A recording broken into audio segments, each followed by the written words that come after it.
ஆத்தும நங்கூரமாய் இருக்கிறது. சொல்லுங்க, நம்பிக்கை எப்படிப்பட்டதா இருக்குதான்? ஆத்தும நங்கூரமாய் இருக்கிறது. கவனிங்க, ஒரு ஷிப் இருக்குது பாருங்க. ஒரு ஷிப்பு தண்ணியில ஆடம். அது நிற்க சொல்ல, போ சொல்ல, நான் ஒன்றும் ஓட சொல்ல என்ன பண்ணாது, ஸ்டெடியாக போகும். சைக்கிள் கூட ஓட்டுனா, பைக்கு ஓட்டுனா தெரிஞ்சிக்கும், நின்னா என்ன பண்ணும், கீழே விழுந்துடும், ஆடும்.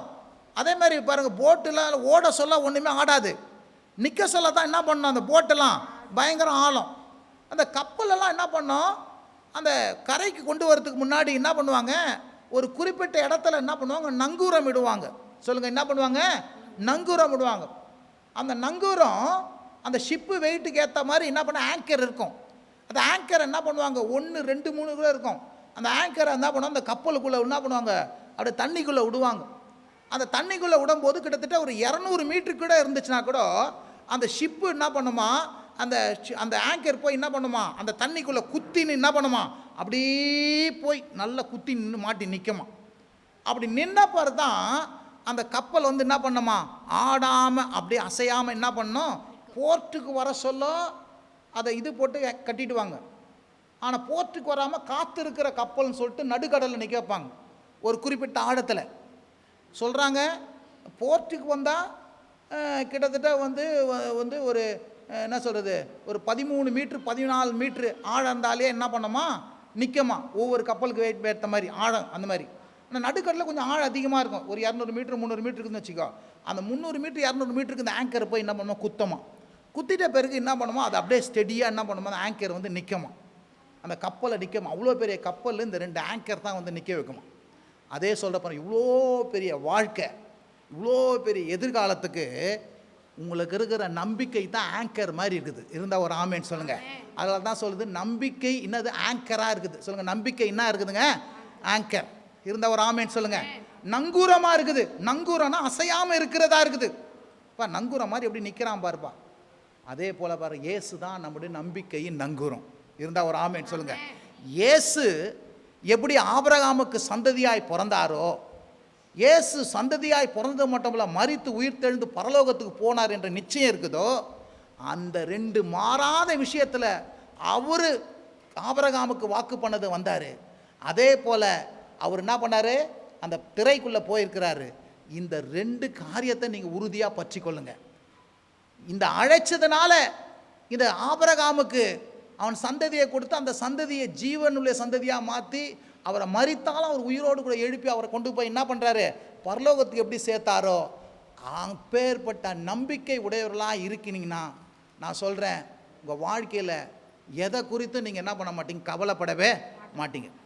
மனுஷனுக்கு எங்கேருந்து வருது, மனுஷனுக்கு எங்கே டிஸ்பிரஷன் வருது, எங்கே மனுஷனுக்கு ஒரு பெரிய என்ன சொல்கிறது, ஒரு வாழ்க்கையை விட்டு போகிற அளவுக்கு கசப்பு, வாழ்க்கையை என்ன சொல்கிறது, முடிச்சிக்கலாம், குவைட் பண்ணிக்கலாம். இந்த நம்பிக்கையில் மனுஷன் தளர்ந்து போயிட்டான், நம்பிக்கையில் ஓய்ந்து போயிட்டான், நம்பிக்கையில் கவலை வந்துடுச்சுன்னா, சந்தேகம் வந்துச்சுன்னா, துக்கம் வந்துச்சுன்னா, வேதம் வந்துச்சுன்னா, மனுஷனால் என்ன பண்ண முடியாது, வாழவே முடியாது. எத்தனை பேருக்கு விளங்குதுங்க? அதனால தான் சொல்கிறேன், நம்பிக்கை. சொல்லுங்கள், என்ன பண்ணுங்க, நம்பிக்கையில் நீங்கள் என்ன பண்ணுங்க, நங்கூரம் போல நீங்கள் என்ன பண்ண வேண்டும், காணப்படும். அந்த வசனத்தை அப்படியே படிங்க. அந்த நம்பிக்கை நிலையும் உறுதியும் திரைக்குள்ளே போகிறதுமாக ஆத்தும நங்கூரமாக இருக்கிறது. அதுக்கு அடுத்த வசனம் 20.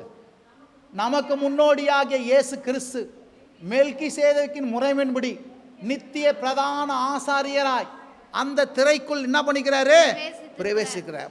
இயேசுவை தேவன் கைவிடல, அவரை மரிச்சாலும் உயிரோடு கூட எழுப்பி அந்த திரைக்குள்ளே போய் செஞ்சு வச்சுக்கிறாரு. நான் சொல்கிறேன், இந்த இயேசுவை அழைச்சாரு, இந்த ஆபிரகாமை அழைச்சாரு, என்னையும் அழைச்சிருக்கிறாரு.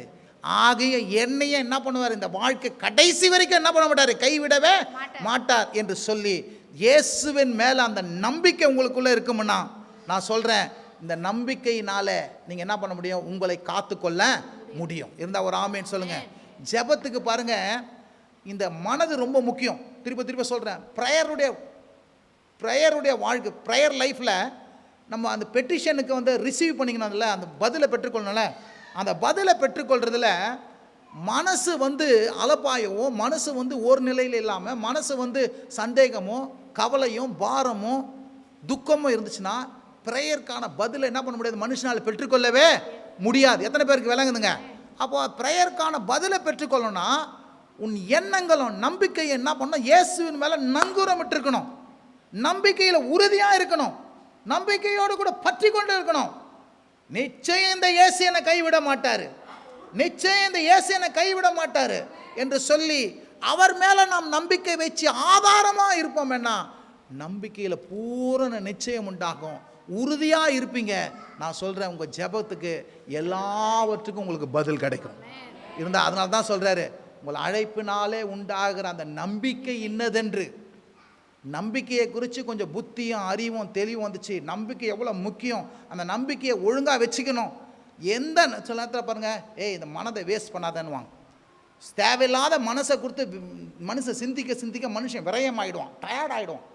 அதனால் இந்த மனசை வந்து என்ன பண்ண, மனிதனுடைய நம்பிக்கையை எந்த அவநம்பிக்கை ஏற்படாதபடி. சில பேர் பாருங்கள், தவறான இடத்துல உட்கார மாட்டான், தவறான பேசுறதை கேட்க மாட்டான். ஏன்னா மனசு கெட்டு போயிடுவானுவான். எத்தனை பேருக்கு விளங்குதுங்க? நல்லா இருக்கிற மனசை கெடுத்து விட்டுருவான்பா, மானப்பாங்கெல்லாம் உட்காராத பாடினுவான். எத்தனை பேருக்கு விளங்குது நான் சொல்கிறது? அதனால் நான் சொல்கிறேன் பாருங்கள், உங்களுக்குள்ளே இருக்குது மனது இருக்குது பாருங்கள், அது கடவுளுடைய படைப்பு, அது அற்புதமான படைப்பு. அந்த நம்பிக்கை உடையதாக இருப்பது தான் மனசு. அந்த நம்பிக்கை இல்லாமல் போச்சுன்னு வச்சிங்களேன், அதுக்கப்புறம் ப்ரேயருக்கான பதிலை பெற்றுக்கொள்ளவே முடியாது. இந்த உலகத்தில் சொல்கிறான் பார்த்தா, வாழ்கிறது என்னப்பா, நம்பிக்கை தான்ப்பா வாழ்வுன்றான். சொல்லுங்கள், நம்பிக்கை தான் வாழ்வு. உலகத்தான் தெரியுது, ஆனால் நமக்கு தான் அது அவ்வளோ லேசாக நினச்சிட்றோம். பிரியமானவர்களே, அன்பானவர்களே, கர்த்தர் உங்களை அழைச்சிருக்கிறார், இறுதி வரை நடத்துவார். அவர்கிட்ட நீங்கள் இருக்கிறீங்க, அவர் நங்கூரமாக இருக்கிறார். அந்த தேவன் இயேசுவை எப்படி உயிரோடு எழுப்பி பிதாவின் வலப்பிரசத்தில் சென்று இருக்கிறாரோ, கடைசியாக முடிச்சிருக்கிறாரோ, அவரை கைவிடலையோ, உங்களையும் இந்த வாழ்க்கை ஃபுல்லாக கடைசி வரை நடத்துவார், கைவிடவே மாட்டார். அந்த நம்பிக்கையினால உறுதியாக இருப்பீங்கன்னா நீங்கள் வெட்கப்பட்டு போகவே மாட்டீங்க. கர்த்தர் உங்களை ஆசீர்வதிப்பாராக. ஜெபம் செய்வோம், கண்களை மூடுவோம். ஸ்தோத்திரம் ஆண்டவரே, உம்மை துதிக்கிறோம் ஆண்டவரே, உம்மை போற்றுகிறோம் ஆண்டவரே, உம்மை உயர்த்துகிறோம் ஆண்டவரே. அப்பா, நீர் எனக்கு கொடுத்த அந்த நம்பிக்கைக்காக ஸ்தோத்திரம்பா ஆண்டவரே. எங்களுடைய நம்பிக்கையில் இயேசுவின் திரு ரத்தத்தை தெளிக்கிறோம் அப்பா. எங்களுக்கு முன்னோடியாக இருக்கிற இயேசுவை நாங்கள் பார்க்குறோம். அவர் தான் நம்பிக்கை நங்கூரமாக இருக்கிறார். நாங்கள் நம்பிக்கையில் பூரண நிச்சயம் உண்டாகும்படியாக செய்யணும்னு சொல்லியிருக்கிறார் ஆண்டவரே. சந்தேகத்துக்கும் கவலைக்கும் பாரத்துக்கும் இவைகளினால அவநம்பிக்கைக்கும் எங்களுடைய எண்ணங்களை ஆண்டவரே நாங்கள் சாயாமல், எங்களை அழைத்தவரை நாங்கள் எப்போது நோக்கி பார்க்க ஆண்டவரே, நம்பிக்கையில் உறுதியாக இருக்க, காணப்படாத சில காரியங்களை குறித்து ஆண்டவரே பொறுமையோடு கூட காத்திருக்க ஆண்டவரே நாங்கள் எங்களுக்கு கிருபை செய்யுங்க. உமது பரிசுத்த ஆவியானவர் எங்கள் பலவீனங்களை உதவி செய்வேன்னு சொல்லியிருக்கிறீங்களே, மெய்யாகவே சில நேரத்தில் ஏற்படுகிற டெஸ்பிரேஷன் நிமித்தமாக எங்கள் நம்பிக்கையை விட்டு விட்டு போகாதபடி உமது பரிசுத்த ஆவியானவர் எங்களுக்காக வேண்டுதல் செய்கிறபடியா உம்மை நாங்கள் துதிக்கிறோம், ஸ்தோத்தரிக்கிறோம்பா. இந்த வேளையில் ஆண்டவரே வந்த ஒவ்வொருவருக்காக உமக்கு நன்றி. கேட்ட வார்த்தை ஒவ்வொருவருக்குள்ளாக கிரியை செய்யட்டும். நம்பிக்கையில் நிச்சயமுடையவர்களாக, நம்பிக்கையில் பூரண நம்பிக்கை உடையவர்களாக ஆண்டவரே ஸ்தோத்திரம். அழைப்பினாலே உண்டான நம்பிக்கை இன்னதென்று என் நம்பிக்கைக்கு உரிய அந்த மரியாதையை அறிந்து கொள்ளத்தக்கதாக கிருபை செய்யுங்க ஆண்டவரே. வந்த ஒவ்வொருவரும், ஒரு குடும்பங்களையும், அவருடைய பிள்ளைகளையும், அவருடைய எதிர்காலங்களையும் சகலவற்றையும் நீர் ஆசீர்வதியும் ஒரு பொற்கருத்தில் ஒப்பு கொடுக்கிறோம் ஆண்டவரே. ஒவ்வொருடைய தேவைகளை சந்திங்க, குறைகளை நிறைவாக்குங்க, பலவீனங்களை எடுத்து போடுங்க, நோவுகளை எடுத்து போடுங்க, சரீர பலவீனங்களாம் எடுத்து போடுங்க ஆண்டவரே. அப்பா ஸ்தோத்திரம். எதிர்பார்க்கிற காரியங்கள் நடக்கட்டும், வேண்டுதல் ஜபங்களுக்கு பதில் தாங்க, புதிய காரியங்களை செய்யுங்க ஆண்டவரே. இயேசுவின் நல்ல நாமத்தினால் செபிக்கிறோம் எங்கள் நல்ல பிதாவே, ஆமென். என் ஆத்துமாவே கர்த்தரை ஸ்தோத்திரி, என் முழு உள்ளமையோட பரிசுத்த நாமத்தை ஸ்தோத்திரி. என் ஆத்துமாவே கர்த்தரை ஸ்தோத்திரி, கர்த்தர் செய்த சகல உபகாரங்களையும் மறவாதே, ஆமென். நம்முடைய கர்த்தராகிய இயேசு கிறிஸ்துவின் கிருபையும் பிதாவாகிய தேவனுடைய அன்பும் பரிசுத்த ஆவியினுடைய அந்யோன்ய ஐக்கியமும் சமாதானமும் என்றென்றும் நம்மோடு கூட இருப்பதாக, ஆமென். சென்று வாருங்கள், கர்த்தர் உங்களை ஆசீர்வதிப்பாராக. ஒருவருக்கு ஒரு வாழ்த்து தெரிவித்துக் கொள்வோம். பிரைஸ் அல்லாஹ்.